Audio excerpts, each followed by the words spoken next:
Hello, I'm Patricia DiOrio, and this is Get Conscious Now. Welcome to the informational, inspirational, entertaining talk show about what it means to live a conscious life. This show is committed to making a global impact to build a better world by raising consciousness. Our mission is to explore the true nature of our physical reality and its practical implications for living a mindful, happy, and inspirational life.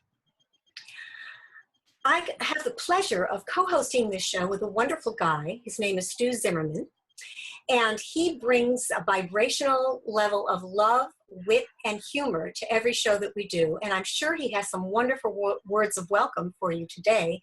So Stu, take it away. Thank you, Patricia. Yes, welcome everybody. This is our debut on this technology known as Zoom. So we're going to be zooming into the future today, starting right now. And as Patricia mentioned, we are talking about consciousness and we're talking about presence. And really inviting in that this actually is as much of a heart-centered reality, a heart-centered presence, that we can simply call loving or joyful, as much as it is being clear in our mind and living what we know are our most profound truths. And so Patricia, why don't you introduce our guest, because I adore him. Yes, I do too, but one thing before we do that, and I thought you were gonna mention it, darling, but I'm gonna mention it. We've been doing the show now for 2 years. We've done 32 shows, and this is, as Stu mentioned, our inaugural show online. But if you'd like to see the 32 shows that we've done, or any of them, please go to our YouTube channel, youtube.com, Get Conscious Now, and you can see any of the shows we've done. We've interviewed Dr. Deepak Chopra and Michael Beckwith and Adam Hall and a lot of wonderful people. So I invite you to check us out. So today we're in for a wonderful time because we have a very funny fellow with us today, and he is Steve Bhaerman. Just a little bit of intro about Steve before you meet him. He is an international author, speaker, and workshop leader. He has, for many years, over 30 years now, written and performed as a character called Swami Beyondananda. And I've seen him many times, and he's very funny. His comedy is called Wisdom as Comedy, or Comedy as Wisdom. And renowned author and spiritual teacher Marianne Williamson calls him the Mark Twain of our times. He is also, the author with Dr. Bruce Lipton, cellular biologist, of a wonderful book called Spontaneous Evolution, Our Positive Future and a Way to Get There from Here. So I'm really happy to welcome you, Steve, to our show. Thank you so much for joining us today and setting precedents with our first online television show. Welcome. Well, thank you so much. And, you know, I love cosmic comic synchronicities, and I'm looking at one right now. I'm looking at the three of us on screen, you in the middle, Patricia, and each of us, Stu and I, on either side. And, you know, your name, of course, is Patricia DiOrio. And you are just very, very clearly the sweet filling in the middle between us other two smart cookies. I thought you were going to call us crackers. Yeah, I think it's more flattering to call us smart cookies. There you go. When I was teaching, my students used to call me Senora DiOrio Cookie. So, okay, perfect. All right, now, Steve, I've always enjoyed your wit and your wisdom. You are the ultimate punster. I mean, it's so much fun to be in your presence. And in writing and performing comedy for over 30 years, what have you learned about conscious comedy and spirituality?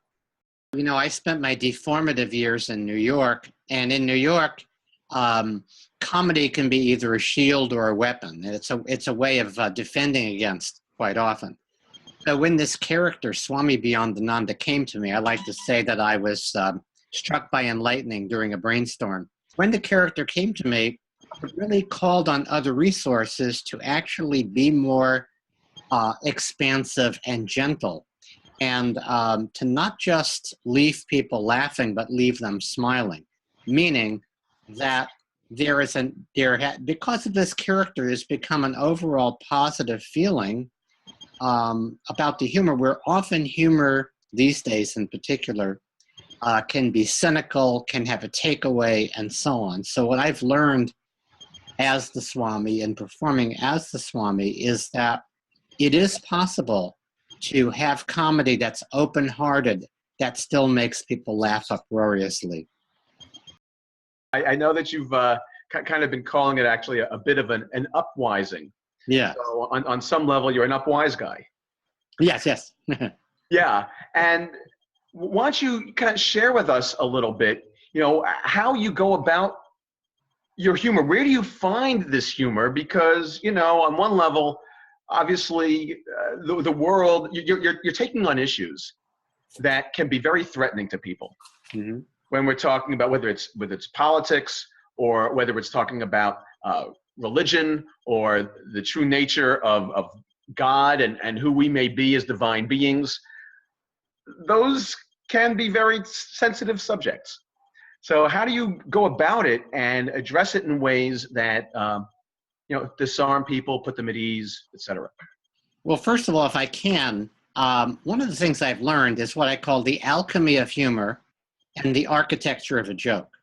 And the alchemy of humor is simply, where does a joke get its energy from? So I will share a famous story, true story, something that happened during the Cuban Missile Crisis. American and Soviet delegates were meeting to discuss possible trade between the two countries. News of the missile crisis hits and everything stops. Tremendous tension in the room. And finally, one of the Soviet delegates rather timidly raises his hand and he says, I suggest we each go around and tell a joke. And he volunteered to start. His joke was, what's the difference between capitalism and communism? In capitalism, man exploits man. In communism, it's the other way around. And the entire room burst out laughing because this surprising joke, this piece of magic, used the elements of earth, water, fire, and air. The earth element, the heaviness, the gravity of this situation. The water element, the emotion, the deep emotions about, my God, we could blow ourselves up. It was that tense. The fire of surprise, what you least expect when you least expect it. The punchline of the joke was the most unexpected thing. And then finally, the air of truth. The air of truth, when all had settled, there was the truth that beyond every ism and ideology and belief system, there is the coherent love in the human heart, that which we have in common. So that joke took the energy of heaviness, took the energy of emotional charge, through the fire of surprise, liberated all of that energy, and what people were left with was the truth of our connection. That is alchemy. So in any human situation, or new word, situation, particularly as we find ourselves in these very challenging political times, when truth is trying to work its way out, we've had so much suppressed truth, that humor is a way to allow new ideas, threatening ideas in under the radar. Our greatest political educators over the past decade have been Jon Stewart and Bill Maher, Right. Stephen Colbert, John Oliver, because what they're doing is they are exposing lies disguised as political ideology. They're exposing those lies. They're blowing them apart through the magic and fire of humor, leaving in its wake truth, and destroy the structures, leave humans standing. So when I see humor that's transformational, that's dealing with some of these really intense issues that we're facing, whether they're personally intense or whether they're collectively intense, it's the power of humor to give us a surprising, out of left field possible solution, break our minds by laughing, and in the wake of the laughter, we take that little journey from the mind to the heart. Hearty laughter puts us in our heart. We start breathing. More synapses start synapsing in our heads. We have more creative resource, and we can look at these old challenges in a new way. That's the power of humor. You know, I read through Norman Cousins' work that he has a quote that I love: laughing is inner jogging.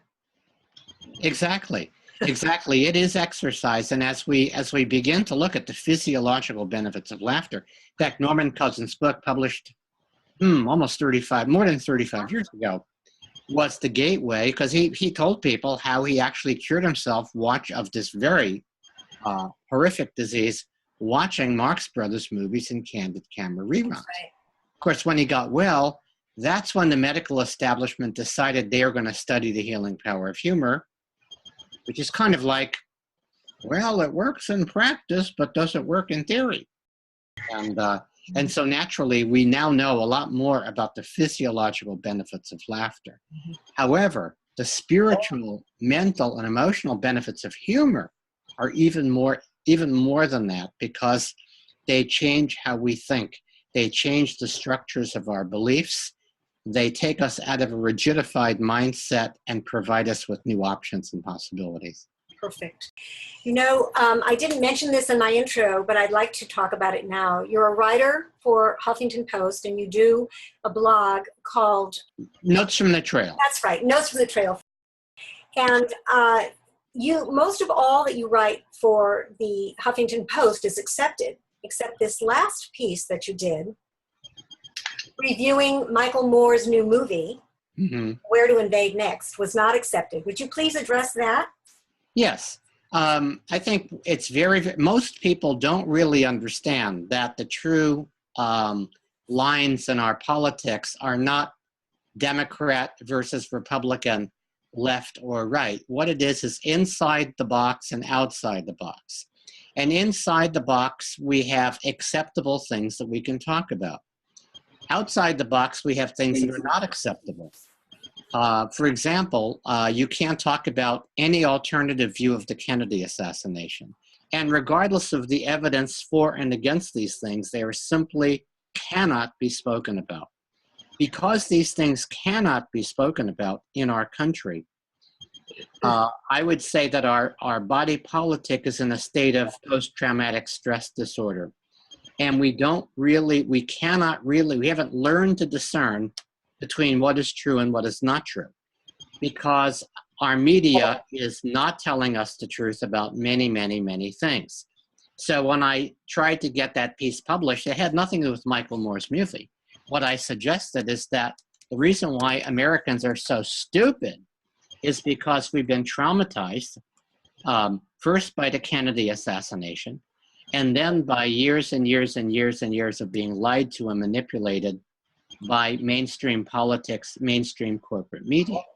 And that was the piece. And I think because I mentioned James Douglas's book on the Kennedy assassination, JFK and the Unspeakable, Why He Died and Why It Matters, and because I said I double dog dare you to go read this book, and because I had a link to an article I wrote about David Ray Griffin that was published in a very mainstream publication, they decided that they couldn't publish it. And it was I'm so glad they did, because it was very eye-opening for my audience. I've had people say, well, if 9/11 were an inside job, I would have heard about it on NPR. Nah. That is the level of naivete of people on the progressive side, let alone the conservative side. At least the conservatives are not afraid to look into the heart of darkness. Unfortunately, they typically stay there. Yeah. And by the way, thank you so much, Steve, for one, just having the courage to speak your truths, to write your truths, and to put them out there. And I think we all know that Huffington Post is owned by a large corporation that trades in the stock exchange. So there is that element that they do what they can to go and push the envelope. But to your point, obviously, on some level, they're not willing to go beyond that. And that goes, now let's take that and go into our political situation. We're in a massive presidential election year right now. Mm-hmm. And you have a background in poli-sci, correct? You know, I was a political science major. However, I have to confess, I never actually got to dissect a politician in poli-sci lab. I just want to clarify that. So my expertise is limited. I haven't done that. But because I'm a political science major, I have a very practical streak about my politics. I've been exposed to outside the matrix ideas since my first year teaching in Washington, D.C. For some reason in 1967, we were given a unit to teach about alternative views of the Kennedy assassination as part of the urban teaching corps. I also was exposed to, from the right wing, I was exposed to the Bilderberg, which is the organization where all of the great world leaders have met to really decide what goes on in the world beyond what we people get to vote on. So I've had a pretty outside the matrix view of politics. In this political year, I'm very practical. I think it's very, very important that we throw our weight behind Bernie Sanders because he is the only candidate addressing the pay-to-play political system of corruption where, you know, the government does the bidding of the highest bidder and not we the people. I also think that regardless of what happens with Sanders, it's very, very, very important for the 65% of us who don't want the fascist dictatorship that Donald Trump would bring, that we stand and that we overwhelmingly defeat Donald Trump, that we go to the polls in record numbers, if only to vote for whoever is not Donald Trump. And in November, if the Republicans nominate Trump, they should not win a single state. They should lose every state. That's right. So that's where I stand in terms of the very practical, feet on the ground. Here's what's happening this year. We can sort out the bodies after that. So I have a question. In one of the pieces that I read on your blog, you say that Hillary actually tells us in her own words that we should vote for Bernie Sanders. Would you tell us about that blog? Well, first of all, after the Iowa caucuses, actually it was the one, it was in New Hampshire where she lost. Her email to her fans, to her, because I'm on her list as well, it was basically, I proved that I could stand up and I could be knocked down and get back up. You know, are you standing with me? And he thinks I'm Ann. Whereas Bernie talked about we. Bernie talked about how essentially she was underestimating the intelligence of the American people by suggesting that that if people, even if people take money from the banks and so on, it's not going to influence how they vote. And so Bernie is about we, Hillary is about me. Hillary is another egotistical narcissist. Would I prefer her to Trump? Absolutely. Of course. But that's not the point. The point is that that's the only reason I would vote for Hillary. The only reason I would vote for Hillary is because Donald Trump is running against her. Only reason. She is old paradigm politics. Now, my good friend Gordon Davidson, and maybe you know Gordon. Do you know Gordon?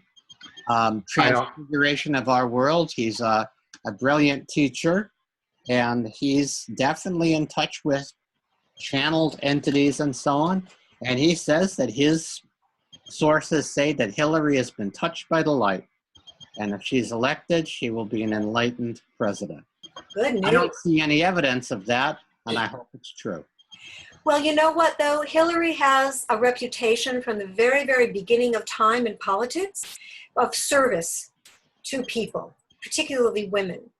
And at MSNBC, Rachel Maddow, who's one of my favorites, you know, she did a show where she went back and showed the very beginning of the political careers of Hillary and Bernie. And both of them have incredible reputations on, you know, really making a difference and being in service to the people. So I think in that regard, you know, what your friend and colleague is telling you is probably right. Well, since that time, I know two people who quote unquote lived at the White House during the Clinton administration. One was Rabbi Michael Lerner of Tikkun. The other was Gene Houston, who was consulting with Hillary while she wrote her book on It Takes a Village. And Jean Houston was consulting with Hillary and essentially helping her get in touch with the spirit of Eleanor Roosevelt. And so when reporters found out about this, People magazine did a very stupid article called Psychic in the White House, circa 1994, 95, whenever this was.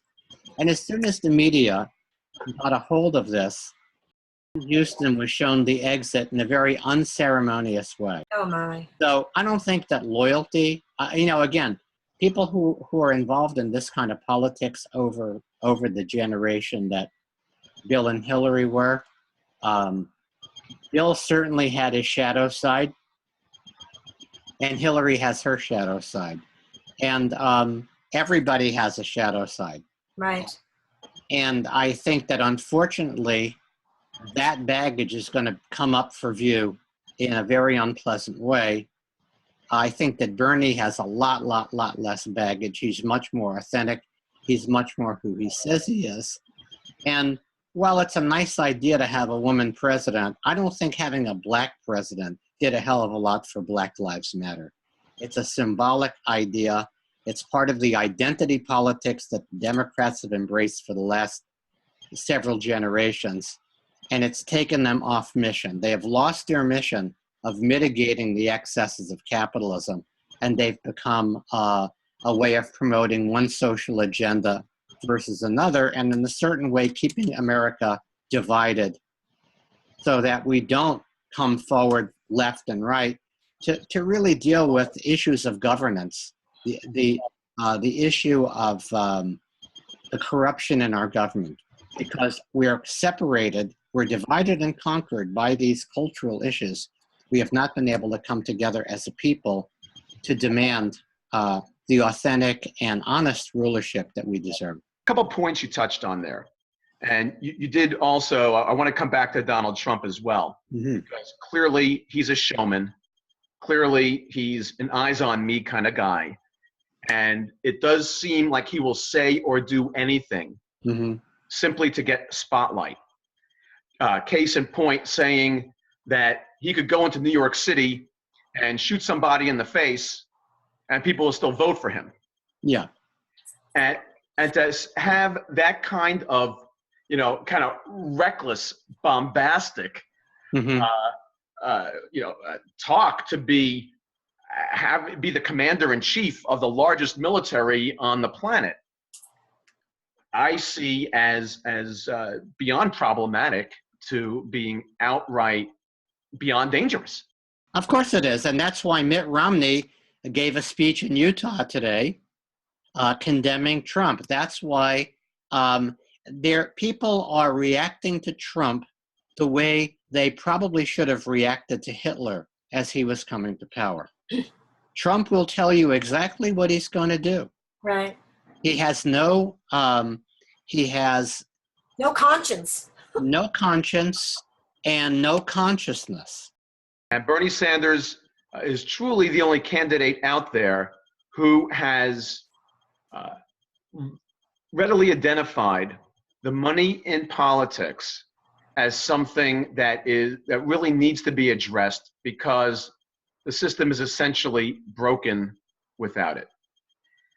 And so the question for Steve now becomes, given that Congress has already been purchased, if not rented, by corporate interests and special interest groups and PACs, and the lobbyists are doing their thing, if we were so fortunate to have Bernie get elected, what do you think he can really accomplish in this area? What a great question. I've been working on a very interesting project. I'm calling it the People's Upwising, as in waking up and wising up. I'm working with a very exciting team of people, including Richard Lang, who's the CEO of a company called Democrasoft. And he has developed the software to create essentially a national town square to give every American a voice and a vote. Meaning that beyond what's happening in our government, there is an opportunity for 200 million adults to gather in one place to voice their opinions, to be in conversation, etc., etc. And when you get, let's say, 100 million people agreeing that a certain thing ought to be a policy, it kind of creates leverage, even if that organization has no official policy function, even if it's merely advisory. The fact that there's 100 million Americans who have lined up and who are saying, we need to legalize marijuana and hemp now, or we need to change our laws in regards to how political donations get made and how campaigns get run. I guarantee this will make a difference. It's never been done before. And it's a not-for-profit organization, so it's not being run by Google or Microsoft or a bunch of entrepreneurs looking to make money out of another social network.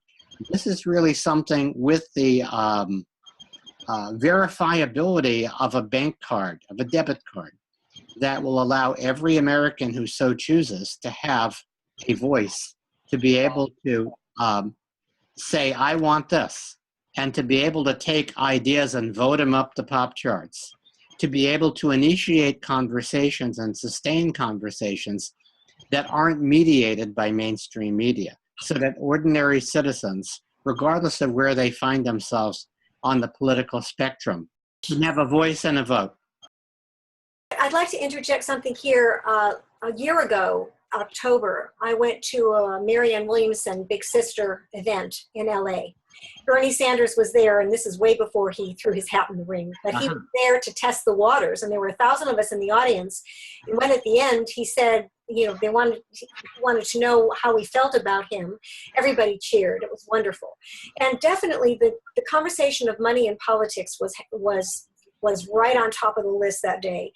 And what they were talking about was the ratification of a new amendment in the Constitution. I think it's number 28. I'm not sure if my numbers are right here. Yeah. This would prohibit candidates to have these super PACs and to have this unlimited amount of money. And it would level the playing field for all the candidates to have a certain amount of money and leverage as far as, you know, money in politics go. What are your thoughts on the possibility of that happening? There's an organization called Move to Amend, a very, very, very worthwhile endeavor.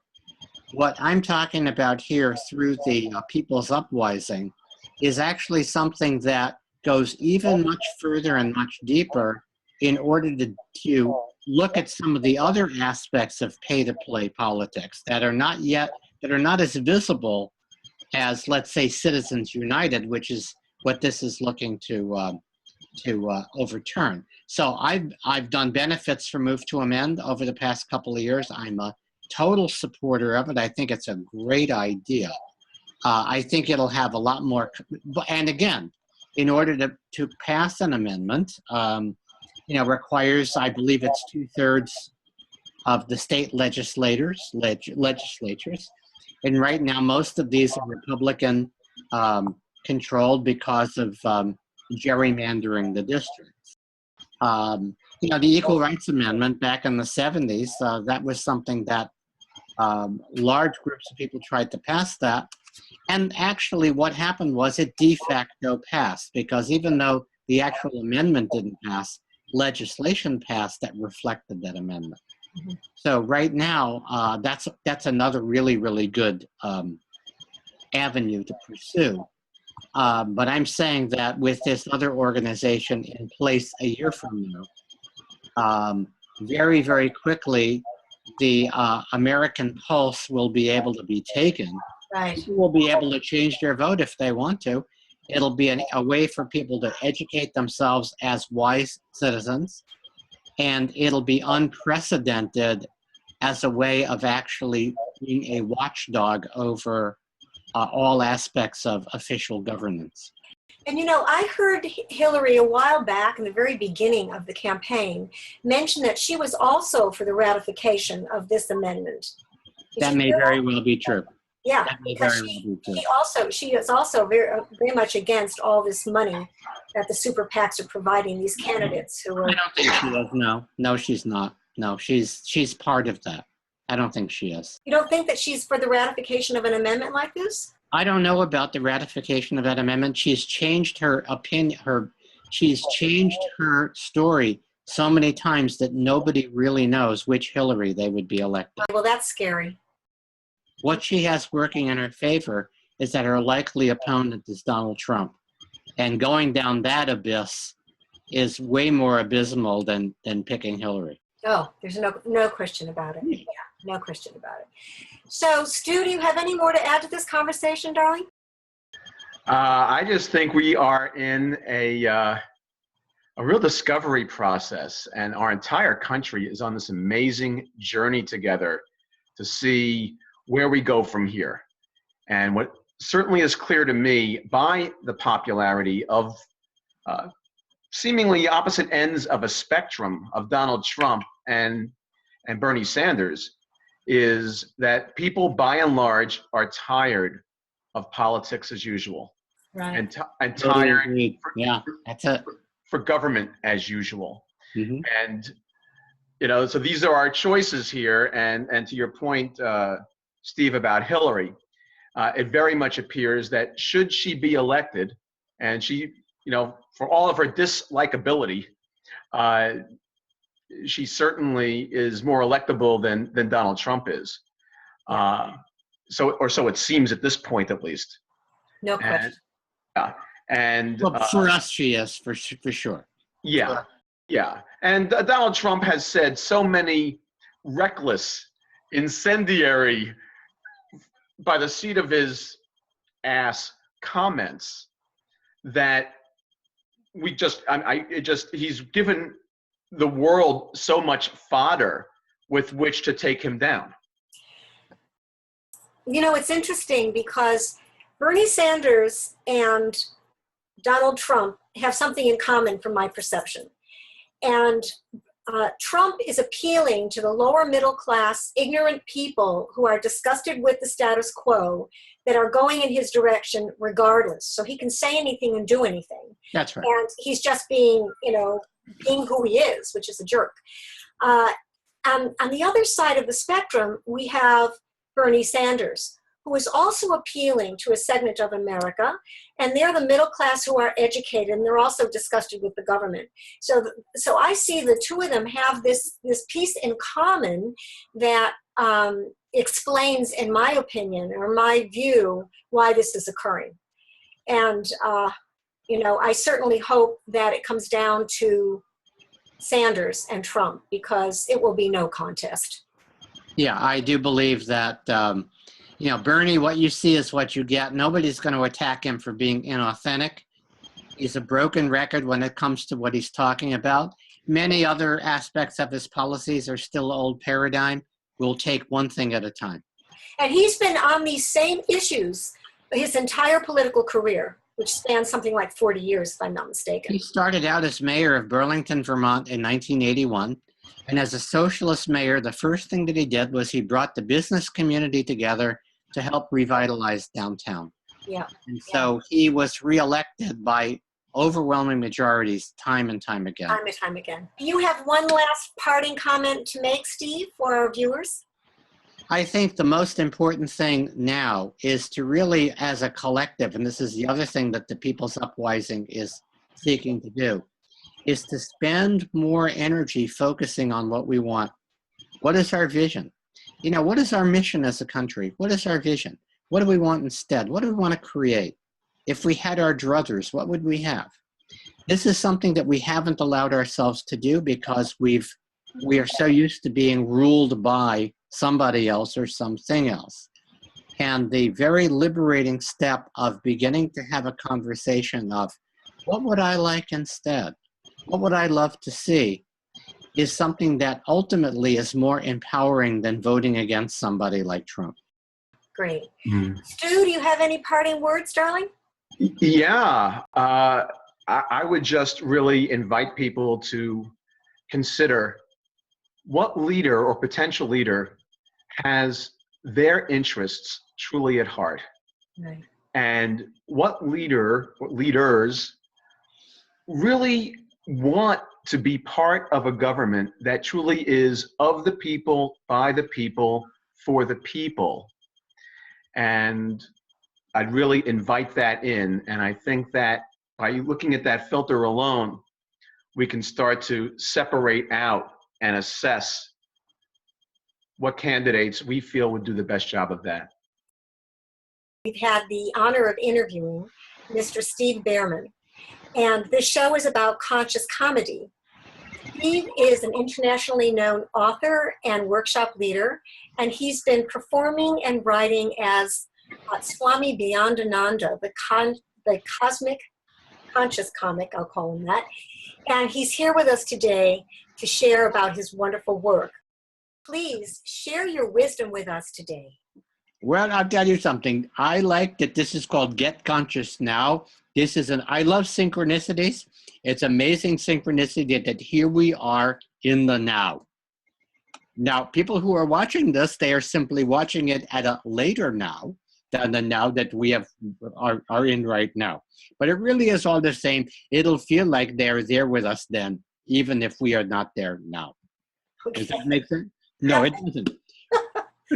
Thank you, Swami. Yeah, it's a funny thing about now. It always is now, isn't it?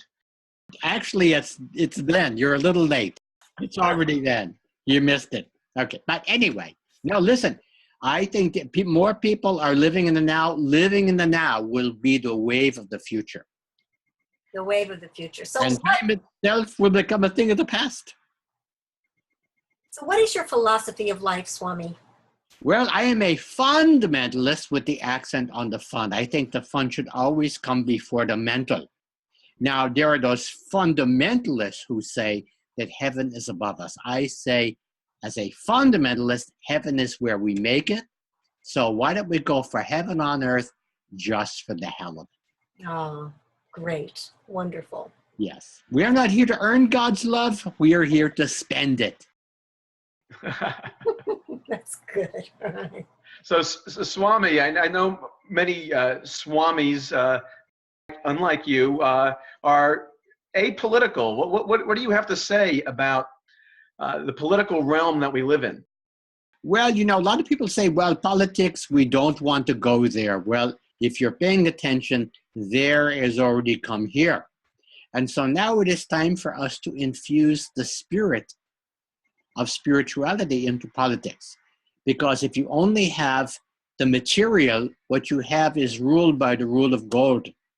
And now we need to have the golden rule overrule the rule of gold, which has been do unto others before they can do unto you. So now with the golden rule, we recognize that we're all in this together. We're all one with the same one, the universal oneness. If I'm one, you're one too. So you've talked about the importance of the American people as in an uprising. Would you talk about that more? Oh, well, yes, it's time to wake up and wise up. That is what an uprising is. You see, in the past, we had revolutionary uprisings to overthrow the system. But, you know, revolution, it kind of revolves, it goes around on the same wheel of karma. Do unto others before they can do unto you. What we need now is an evolutionary uprising where we overgrow the current system, where we recognize that we are connected at the heart. And if we have heartland security, we don't need homeland security. Oh, perfect. Our true security is in the land of the heart, because in the head, we have beliefs that keep us separate. What people believe is unbelievable. So we need to leave the static of the head for the ecstatic of the heart. The more we expand our hearts, the less we'll need to shrink our heads. You know, I'm so happy to be on the show with you two guys today because I have to say, Swami, you are the most incredible punster. But Stu Zimmerman, you are right up there, guy. I think one of the reasons why I really wanted to do the show with you is because you are a funny, witty, wonderful guy. So anyway, I just wanted to say that that I'm really happy to be here with both of you. Well, this is no coincidence. Both of us actually studied wordplay in the Punjab.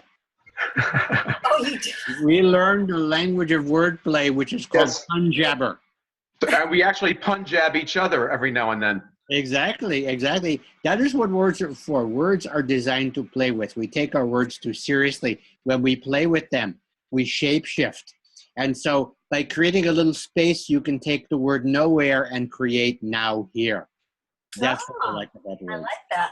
Very That's right. In fact, not only is spacing important, but also punctuation.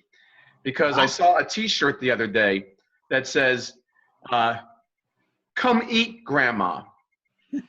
And then come eat, comma, grandma. The difference between those two sentences, come eat, grandma, Yeah. sounds a little cannibalistic. Yes. Come eat, grandma, sounds rather inviting. And the conclusion is that commas save lives. Well, that's true. And a semicolon would help digest grandma. perfect. So why do you see Bernie as the most favorable candidate, given where we are in this conscious conversation? Well, I'd say because he has actually spoken out about pay to play government. He is the only one who has called out the banksters for ripping off our country. You know, I'm nostalgic for the good old days. You know, I remember when people used to rob banks. I remember that. Now it's the other way around. And so consequently, it's very important that we rebalance this and we change our economic condition in this country. You know, we've had what we call trickle-down economics. The wealth is up there, and some of it trickles down to the bottom, and that is why they call the people at the bottom peons. Oh, Now, we should know what the bankers are up to by what they're calling themselves. Chase, walk over ya, you know? Goldman Sachs, we've been sacked by the Goldmen. And so Bernie is actually taking a stand for the vast majority of us. He's got a great idea. He says, you know what? If we're going to live in a casino economy, let us make we the people the house. And so the money that is used for speculation, very, very, very small tax on speculation, could be used to rebuild the entire infrastructure. And infrastructure means jobs because you cannot outsource our infrastructure to India. exactly. Yeah, we'll send you our pavement and you mail it back to us. It doesn't work then. That's great. So Swami, do you have any thoughts about religion? Well, I have many thoughts about religion. I am strictly non-dominational. I believe in the kinds of religions that say we're all in this together. Now, of course, I think we need to transcend both religion and non-religion so that children of God in this next generation become adults of good. Because even if we have never seen God, we have all seen good. We've seen goodness, and goodness gracious, we could use some gracious goodness. And so if that is what we call forth, and that is what we create, whatever we consider that spirit of love smiles down on us and smiles through us. That is how we express heaven on earth. Great. So, Swami, you really do believe with all your heart that we can experience heaven on earth in our lifetime. Is that true? We can experience heaven on earth right this very, very moment. Because again, we only have the now, the timeless now. And so if we are sitting in the timeless now and we simply feel the levitational pull, that is the corners of our mouth going up like this. The levitational pull. I like that. You experience a levitational pull like that.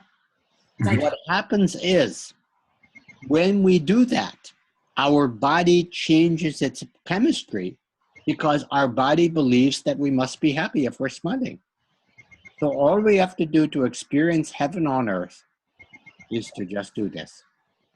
Smile. And for the time that we're doing it, that is our experience.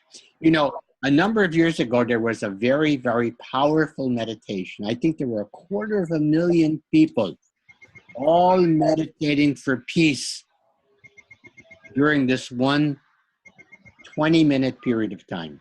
And hard to believe, but during that 20-minute time, we're all 250 million people were meditating for peace.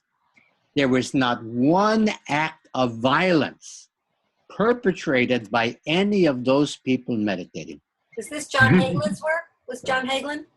Well, it was John Hagelin and James Twyman and Greg Braden and a whole bunch of other people. A bunch of others. So all we have to do is to meditate continually and have the entire world do that, and we will end violence on the planet.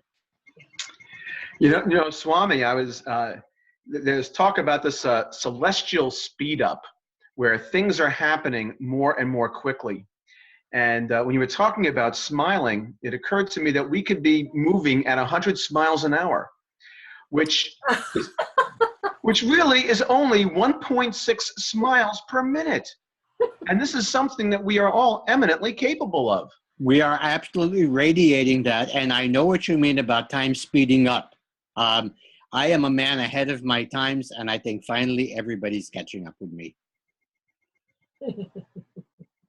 Well, it's good for us to catch up with you, that's for sure. Yeah. Three of us are ahead of our times. Yeah, the head of our times. We have the head of our times and the tail of our times. And the tail of our times is that we are ahead of our time.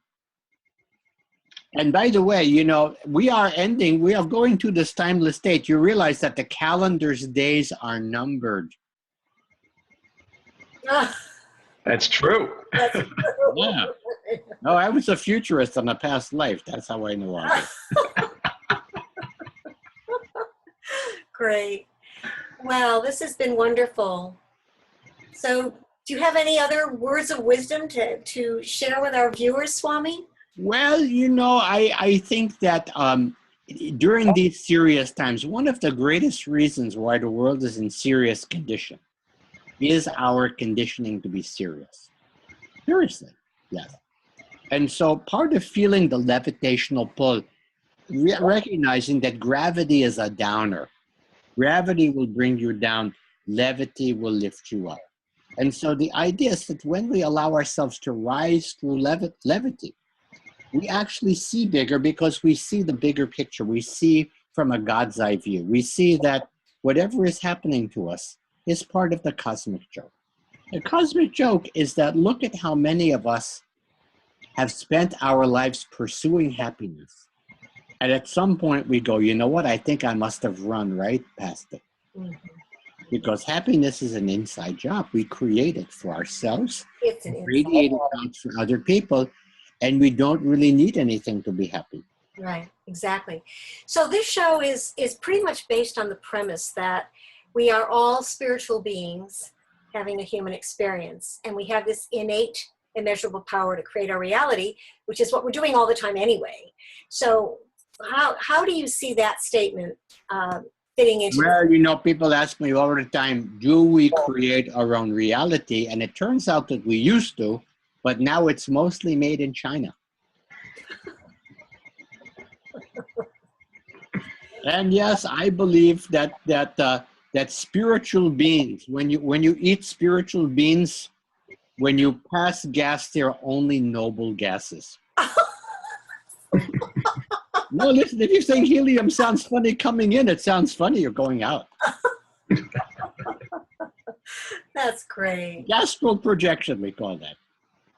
Oh, What do you ask? Oh my goodness. You want to repeat that? Astral projection. To err is human, yes. Great. Well, it's been delightful to have you on board today as our guest, and we really enjoyed visiting with Steve Bhaerman as well. I'll tell him. One thing that we didn't have a chance to talk about in the interview with Steve was the work he did with Dr. Bruce Lipton, who is a cellular biologist, and he and Steve co-authored the Spontaneous Evolution, which is one of my favorite books. And it has been acclaimed by so many renowned luminaries as a must read. Can you share a little bit about your perspective of that book? Oh, yes, I think you must read it too, because that's what books are for. So I've tried putting them in blenders and drinking them, but reading them is really the most powerful way to absorb. Really what this talks about is Bruce wrote a great book called Biology of Belief. And he talks about how our beliefs and perceptions and thoughts impact our reality. Spontaneous evolution is about how our collective beliefs and thoughts and feelings impact our reality, our programming, and that we now stand on the threshold of an evolution where we recognize that we are all individually cells in the body of a superorganism called humanity. And that is where we are all connected. And so all of these things like unnecessary forms of competition and warfare are really forms of autoimmune dysfunction. So really, we are all in this together. We're cells in the same body. You know, we have a 50 trillion cell community underneath our skin that is very functional. All the cells get along. You know, we have universal health care in here, full employment, no cell left behind. And you never read about the liver invading the pancreas, demanding the islets of Langerhans. It never happens. So we have to become as smart as our cells and recognize we're all part of one healthy and holy body. Perfect. Yes, I've always thought that we are like fingers on the hand of God, each one of us. And why would one finger give another finger the finger? Go finger. Go figure that one out. Unless either of you have something very important to say, I think that we're probably complete for today. Do you both feel complete? Oh, yes. I will give you my salutation. Namaste. Namaste. And namaste go. Goodbye. Namaste. Thank you very much, guys. And thank you, everyone, for watching our show. And remember, until next time, what do we want to do? Get Conscious now. Bye.